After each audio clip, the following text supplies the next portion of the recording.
जीवन बंशी छिद्रों में सुर बन के लहराया।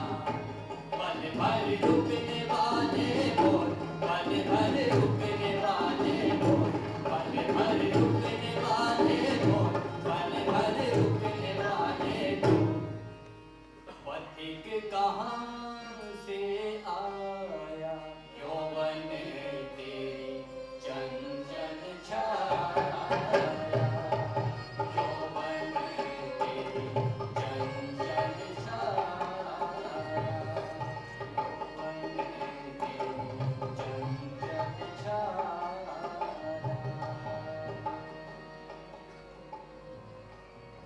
महाराज की जाओ।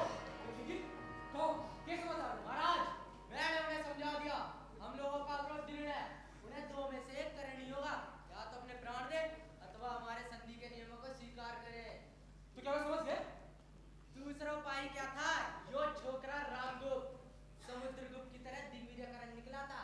उसे इन बीहड़ पहाड़ी घाटियों का परिचय न मिला था, किंतु सब बातों को समझकर वे आपके नियम मानने के लिए बाध्य हुए। क्या कह रहे हो? अरे आशा न थी। तो क्या रामगुप्त ने मेरा दूसरा प्रस्ताव भी मान लिया? हाँ महाराज, उसने मांगे हुए सभी उपहारों को देना स्वीकार किया। और ध्रुव स्वामिनी आपकी सेवा में शीघ्र ही उपस्थित होती है।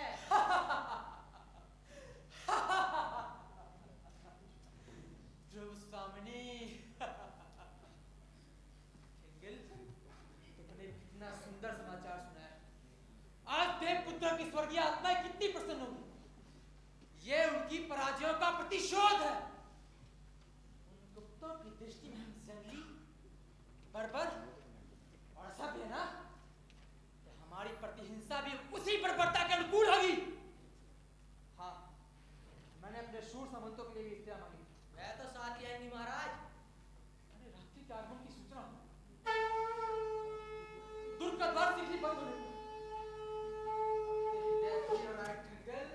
दुर्ग तोरण में शिकायत आ गई है महाराज। तो उन्हें भी लो। किंतु रानी की एक प्रार्थना है। ये वह पहले केवल श्रीमान से भेंट करना चाहती हैं, उनकी मर्यादा। क्या कहा? मर्यादा? अरे भाग ने जिन्हें झुकने के लिए विवश कर दिया हो, उन्हें मर्यादा का ख्याल कुछ जानता ही आवे। ये उनकी दयनीय दशा है। वह श्रीमान की रानी होने के लिए आ रही है। अच्छा, तू मध्यस्थ है ना? जा, कह दे उसे। हम उनसे जी महाराज, जा।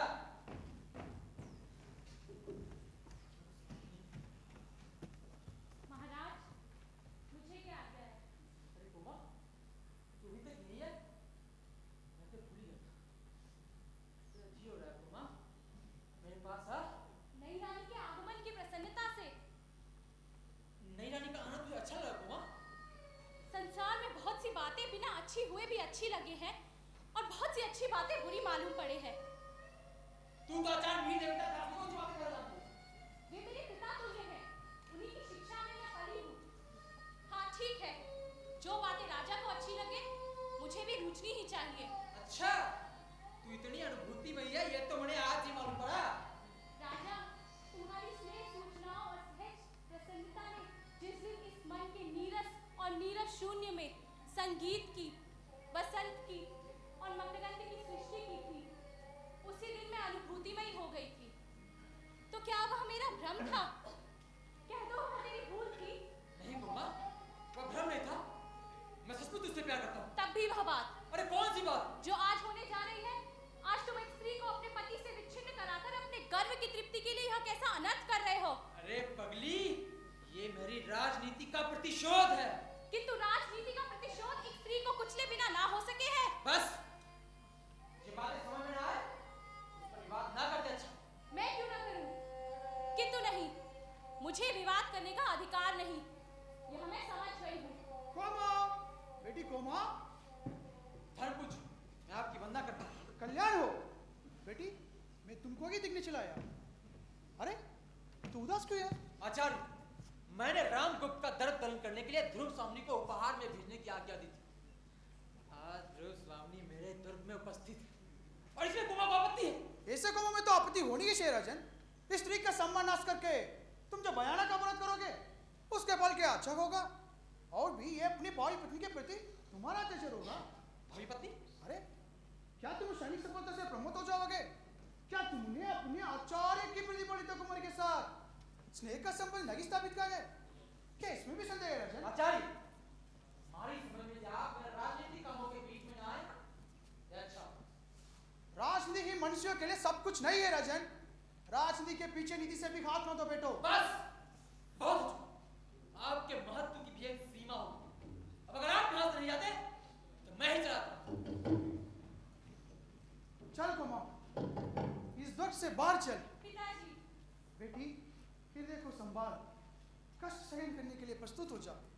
प्रताड़ना में बड़ा मोह होता है, उससे छोड़ने की मन ना करता। इस बंधन को तोड़ डाल। तोड़ डालूं? पिताजी, जिसे मैंने अपने आंसुओं से सींचा, वह दुलार भरी वल्लरी मेरी आंख बंद कर चलने में मेरे पैरों से उलझ गई है। दे दूं एक झटका, उसकी हरी हरी पत्तियां कुचल जाएं और छिन्न होकर धूल में लौटने लगे। ना, ऐसी कठोर आज्ञा न दो। यहाँ तेरी पढ़ाई होती तो मैं चलने के लिए ना कहता बेटी। तो चलूं? तभी एक क्षण मुझे तुम ना मानती? वह देख नील लोहित रंग का धूमकेतु अविचल भाव से जोत के वो कैसे भयानक संगत कर रहा है। एक घड़ी के लिए मुझे बावली छोरी, अच्छा मैं फिर आऊंगा, सोच ले क्या कर रहे। जाना ही होगा। तब यह मन की उलझन क्यों? अमंगल का अभिशाप अपनी क्रूर हंसी से इस दुर्ग को कंपा देगा और सुख के स्वप्न विलीन हो जाएंगे। मेरे यहाँ रहने से उन्हें अपने भावों को छिपाने के लिए बनावटी व्यवहार करना होगा। पग पग पर अपमानित होकर मेरा हृदय उसे सह ना सकेगा। तो चलूं, यही ठीक है। पिताजी ठहरिए, मैं आती हूँ। अरे कोमा! जाती हूँ राजा। कहाँ? आचार्य के पास? लगता है बहुत दुखी होकर चले गए। धूमकेतु को दिखाकर उन्होंने मुझसे कहा है कि तुम्हारे दुर्ग में रहने से अमंगल होगा। मैं पूछ रहा धूमकेतु, आकाश का उच्च शिखर पर्यटक, नक्षत्र का अभिशाप। कोमा, मुझे बचा ले। आचार्य को बुला, मैं जो आदेश देंगे मैं वही करूंगा। इस अमंगल की शांति के लिए कुछ करना होगा। वे बहुत चिढ़ गए हैं। उन्हें प्रसन्न करना अब सहज ना है। मुझे अपने साथ लेवा ले जाने के लिए वह मेरी प्रतीक्षा करते होंगे। कोमा, तू कहाँ जाएगी? पिताजी के साथ। और मेरा प्यार, स्नेह सब भुला देगी? अरे इस अमंगल की शांति के लिए आचार्य को समझाएगी? प्रेम का नाम न लो। वह एक पीड़ा थी जो छूट गई। उसकी कसक भी अब धीरे धीरे दूर हो जाएगी। मैं तुम्हें प्यार नहीं करती। मैं तो दर्प से दीप तुम्हारी महत्वमयी पुरुष मूर्ति की पुजारन थी, जिसमें पृथ्वी पर अपने पैरों से खड़े रहने की दृढ़ता थी। अपनी तेज की अग्नि में जो सब कुछ भस्म कर सके हैं, उस दृढ़ता का आकाश के नक्षत्र कुछ बना बिगाड़ ना सके। तुम आशंका मात्र से दुर्बल, कंपित और भयभीत हो। नहीं कोमा। जाती हूँ राजा। कोमा, मुझे बचा ले। कोमा! महाराज गिर आओ।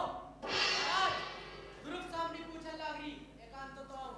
हाँ, कहते हो उसे? क्या एकांत है? जा महाराज। और सुन, देख यहाँ पे और ना पाओ। ऐसी आपकी आज्ञा। तो उसका कोई पार नहीं। न जाने मेरा हृदय क्यों घबरा रहा। कोमा को समझा बुझा कर ले आना चाहिए, पर इधर धूल कहाँ होने जा रही है? ये करूं? देखूं, कहीं कोमा प्रसन्न हो जाए।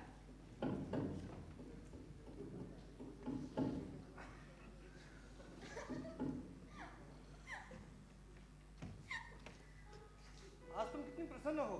और तुम क्या नहीं? मेरे जीवन निश्चित का ध्रुव नक्षत्र इस अंधकार में अपनी स्थिर उज्ज्वलता से चमक रहा है। आज महोत्सव है ना? लौट जाओ। इस तुच्छ नारी जीवन के लिए इतने महान उत्सर्ग की कोई आवश्यकता नहीं। देवी, ये तुम्हारा क्षणिक मोह है। मेरी परीक्षा न लो। मेरे शरीर ने चाहे जो रूप धारण किया हो, किंतु मेरा हृदय निश्चल है। अपने कामना की वस्तु न पाकर ये आत्महत्या से प्रसन्न तो नहीं कुमार? तीखे वचनों से मरमाहत करके भी कोई आज मुझे इस मृत्यु पथ से विमुख नहीं कर सकता। मैं केवल अपना कर्तव्य करूं, इसी में मुझे सुख है।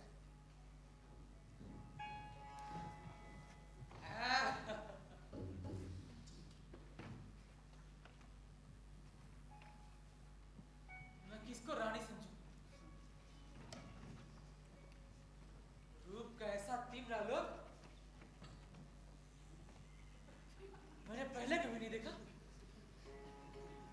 अरे इसमें ध्रुव सामने कौन है? ये हम आ गए हैं। ये हम भी आ गए हैं।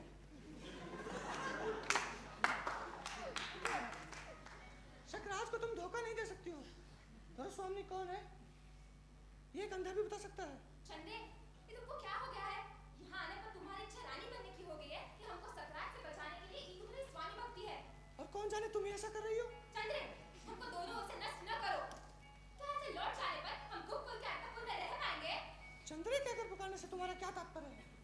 ये अच्छा झगड़ा फैलाया? तो क्या हम यहाँ भी चले जाएंगे?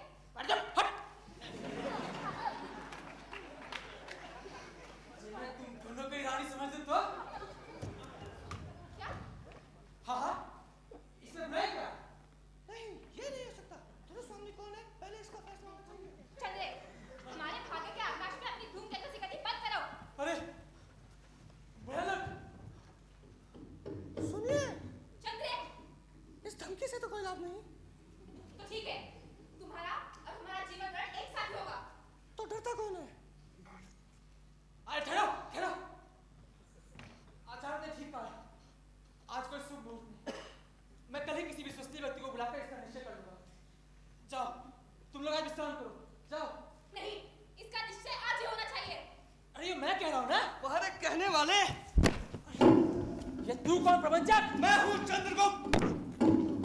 अकेला ही आया हूँ तुम्हारी वीरता की परीक्षा लेने। तू यहाँ आ तो गया है, पर बच के नहीं जा पाएगा।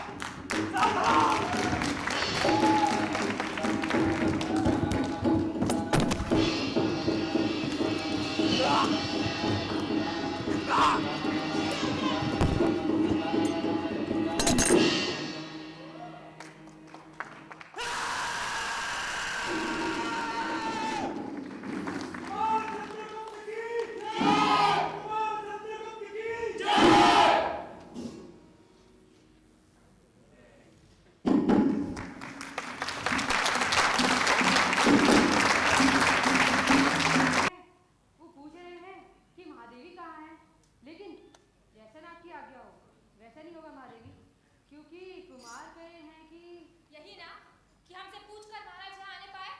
तो ठीक है, हम अब बहुत थके हैं। जैसी आज्ञा।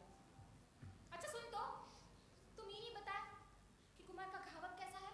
घाव अब चिंताजनक नहीं है महादेवी, उन पर पट्टियां बांध दी गई हैं, वे अभी प्रधान मंडप में विश्राम कर रहे हैं। अच्छा जाओ। जो आज्ञा। भाभी, बधाई हो। नहीं नहीं महादेवी, क्षमा कीजिए। मंदा, भूल से ही तुमने आज एक प्यारी बात कह दी। उसको लौटा लेना चाहती हो क्या? यदि वो सत्य होता तो क्या ये बात में भी संदेह है? हमको तो संध्या का इंद्रजाल ही दिखाई पड़ रहा है। हम न तो महादेवी है और न ही तुम्हारी भाभी। अब मैं क्या करूं? क्यों? आप कुछ कहना चाहते हैं क्या? ऐसे उपद्रव के बाद तो शांति कम करना आवश्यक है महादेवी। इसी तो मैं स्वस्थयन करने आया था, परंतु आप तो कहते हैं महादेवी नहीं हूँ। पुरोहित, हम राजनीति नहीं जानते, परंतु इतना समझते हैं कि जो स्त्री शत्रु के लिए उपहार में भेजी जाती है, वो महादेवी की उच्च पदवी से पहले ही वंचित हो गई होगी। लेकिन आप तो भाभी होना भी अस्वीकार करती हैं। भाभी कहने का तुमको रोग हो तो कह लो, क्योंकि यही पुरोहित जी उस दिन कुछ मंत्र पढ़े थे। उस दिन के बाद हमको कभी राजा से सरल संभाषण करने का अवसर ही ना मिला, और हमको नहीं पता हमारे किस अपराध पर संदिग्ध चित्त होकर उन्होंने हमको निर्वासित किया। तब हमने उनसे अपनी स्त्री होने के अधिकार की रक्षा की भीख मांगी। वो भी हमें नहीं मिली, और हम बलि पशु की तरह अपूर्ण नागा की डोरी में बंधे हुए सख्त रूप में भेजे गए। क्या तब भी तुम हमको भाभी कहना चाहती हो? ये गर्हित और ग्लानिजनक प्रसंग है। ये मैं क्या सुन रहा हूँ? मुझे तो ये जानकर प्रसन्नता हुई थी महादेवी कि आपने वीर रमणी की तरह अपने साहस के बल पर इस दुर्ग पर अपना अधिकार किया था। आप झूठ बोलते हैं। मैं और झूठ हाँ, महादेवी? आप और झूठ स्वयं आपकी मिथ्या है। क्या आप वेदांत की बात करती है महादेवी? तो सारा संसार ही तो मिथ्या है। संसार मिथ्या है नहीं, ये हम नहीं जानते, परंतु आपका कर्मकांड, आपका शास्त्र कह सकते हैं, जो सदैव रक्षा स्त्री की दुर्दशा हो रही है। बेटी, तुम ही बताओ, ये मेरा भ्रम है या महादेवी का रोष? रोष। हाँ, हाँ, हम रोष से चले जा रहे हैं। इतना बड़ा उपहास, धर्म के नाम पर स्त्री का आज्ञाकारिता का एक पैशाचिक परीक्षा हमसे बलपूर्वक लिया गया। पुरोहित, तुम जो हमारा राक्षस विवाह करवाए थे ना, उसका उत्सव देखो, देखो कितना सुंदर है। उजन सहार देखो, उस प्रकोष्ठ में अब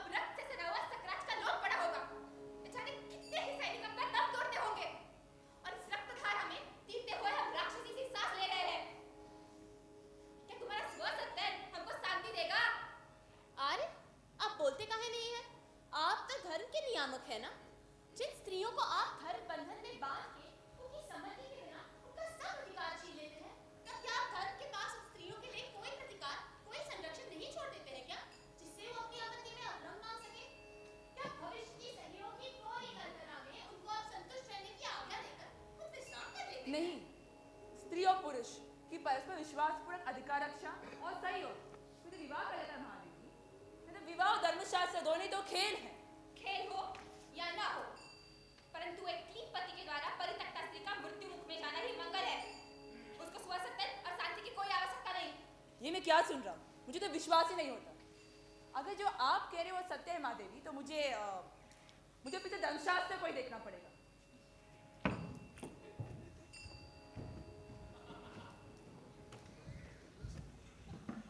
महादेवी की जय हो। तुम लोग कौन हो? मैं पराजित शब्द जाति की एक बालिका हूँ और मैंने प्रेम किया था। इस अपराध का तुमको क्या दंड मिला? वही जो स्त्रियों को प्राय मिले हैं, निराशा, निष्पीड़न और उपहास। रानी, मैं तुमसे भीख मांगने आई हूँ। शत्रु के लिए हमारे पास कुछ नहीं। ज्यादा हट करने पर दंड मिला भी असंभव नहीं। बावड़ी चोरी हो गया ना, अभी तू ना चलेगी।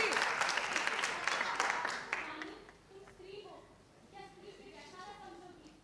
आज तुम्हारी विजय का अंधकार चाहे तुम्हारे शाश्वत स्त्रीत्व को ढक ले, परंतु सबके जीवन में एक बार प्रेम की दीपावली जले है, जली होगी अवश्य। तुम्हारे भी जीवन में यह आनंद महोत्सव आया होगा, जिसमें हृदय को पहचानने का प्रयत्न करे हैं, उदार बने हैं और सर्वस्व दान करने का उत्साह रखते हैं। मुझे शकराज का शव चाहिए। चलो, उस प्रेम के नाम पर जलना चाहते हो, शत्रु को ले जाकर जलो। जीवित रहने पर मालूम पड़ता है कि तुमको आज शीतलता मिल चुकी है। अवश्य तुम्हारा जीवन धन्य है। इसको ले जाने दो। महादेवी की जय हो। स्त्रियों के बलिदान का भी कोई मूल्य नहीं। कितनी असहाय दशा है। अपने निर्बल और अबला खोजने वाले हाथों से ये पुरुष के चरणों को पकड़ती है, लेकिन वो लोग सदैव इनको घृणा, तिरस्कार और दुर्दशा की भिक्षा से उपकृत करते हैं। तब भी बावली मानती है। भूल है, भ्रम है, किंतु उसका कारण भी है। पराधीनता की एक परंपरा सी उसकी नस-नस में, उसकी चेतना में न जाने किस युग से घुस गई है। उसको समझकर भी भूल करना पड़ता है। क्या वो हमारा भूलना था? जब हमको निर्वासित किया गया, तब हम आत्ममर्यादा के लिए कितने तड़पे और राजा धीरज रामदूत के चरणों में अपनी रक्षा के लिए गिर गए। पर कोई उपाय चला नहीं। पुरुष की प्रभुता का जाल हमको अपने निर्दिष्ट पद पर ले ही आया। मंदा, दूत का विजय हमारी सफलता है या हमारा दुर्भाग्य, ये हम नहीं जान सके। हम राजा से सामना नहीं करना चाहते। पृथ्वी तल से जैसे एक साकार घृणा निकलकर हमको अपने पीछे लौट चलने का संकेत कर रही हो। काहे? क्या ये हमारे मन का कलुष है? क्या हम मानसिक पाप कर रहे हैं? नारी हृदय, जिसके मध्य बिंदु से सटकर शास्त्र का एक मंत्र कील की तरह गड़ गया है और उसको अपने सरल प्रवर्तन चक्र में घूमने से रोक रहा है, निश्चित ही वो कुमार चंद्रगुप्त की अनुरागिनी है। कौन? मंदा? अरे कुमार, अभी थोड़ा विश्राम कर लेते हैं। विश्राम? मुझे कहाँ विश्राम? मैं भी यहाँ से प्रस्थान करने वाला हूँ। मेरा कर्तव्य अब पूरा हो चुका है। अब यहाँ और ठहरना मेरे लिए उचित नहीं। लेकिन भाभी की जो बुरी दशा क्यों? है। उन्हें क्या हुआ? कुछ कहती क्यों नहीं? मुझे अवकाश नहीं है। राजा धीराज को देखते ही ना जाने क्या हो जाएगा, क्योंकि अब ये राजनीतिक छल प्रपंच में और नहीं सह सकता। लेकिन उनको इस असहाय दशा में छोड़ के आपका जाना क्या उचित होगा? और वो क्या? कुछ कहती क्यों नहीं? तो क्या ये बात भी बतानी होगी कुमार? महादेवी बनने के पहले ध्रुव स्वामिनी का जो मनोभाव था, क्या वो आपसे छिपा है? मंदाकिनी, इन बातों की चर्चा करने से अब क्या लाभ? हृदय में नैतिक साहस, वास्तविक प्रेरणा और पौरुष की पुकार एकत्र करके जरा सोचिए तो कुमार, कि अभी आपको क्या करना चाहिए?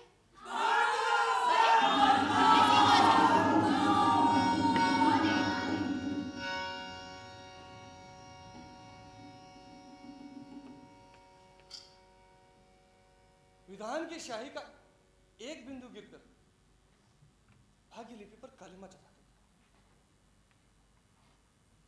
मैं आज ये स्वीकार करने में भी संकुचित हो रहा हूं कि ध्रुव स्वामिनी मेरी है। हाँ, वो मेरी है। मैंने उसे आरंभ से ही संपूर्ण भावना से प्यार किया है। मेरे हृदय के गहन अंतःस्थल से निकली हुई मूक स्वीकृति आज ये बोल रही है। मैं पुरुष हूं? नहीं, मैं अपने वैभव को, अपने अधिकारों को दूसरों के द्वारा अन्याय से छीनते हुए देख रहा हूं। मेरी वाद मेरे ही अनुसार से मेरी नहीं, ये शील का कपट, मोह, प्रवंचना।